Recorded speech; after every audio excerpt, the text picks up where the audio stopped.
Today, we're diving into a game-changing book that might just transform how you think about your career in tech.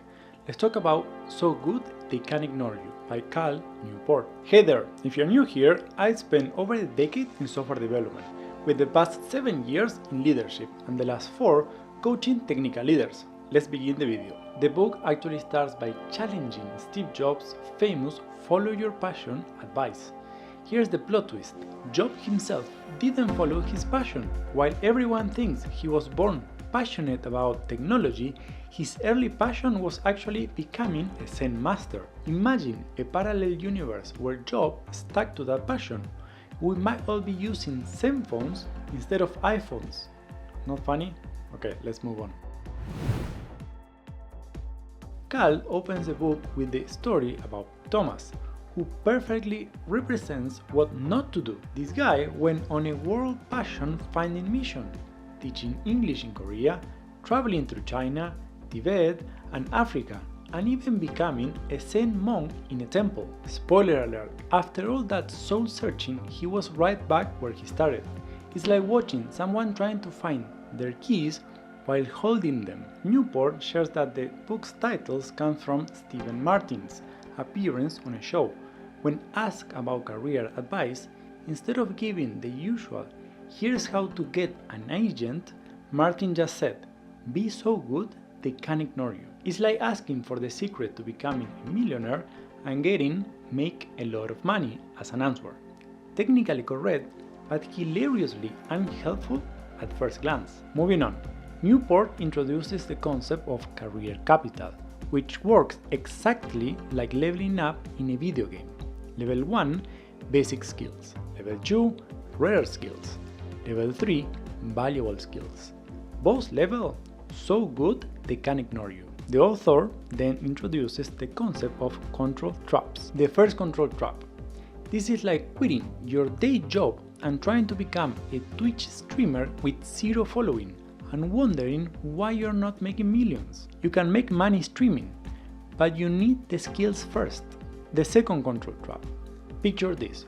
You become so good at your job that your company won't let you go. That's when you know you made it, but it's still tricky to avoid the temptations that follow.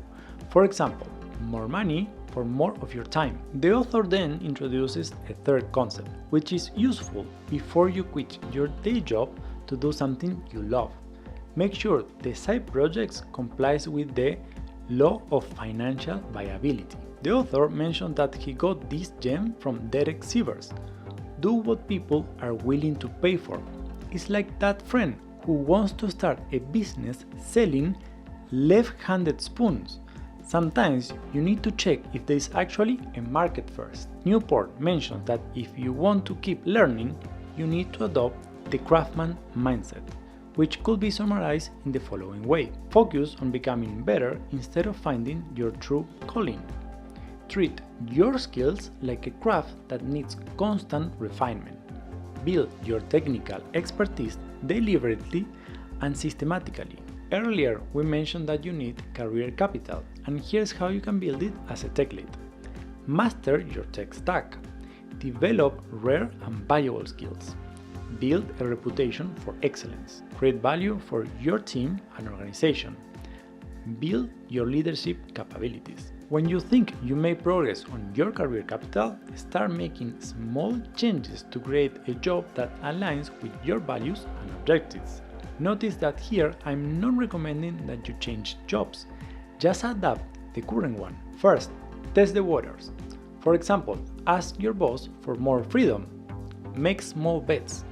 Can you use that freedom to learn new technologies and build something useful for your team? Get market validation.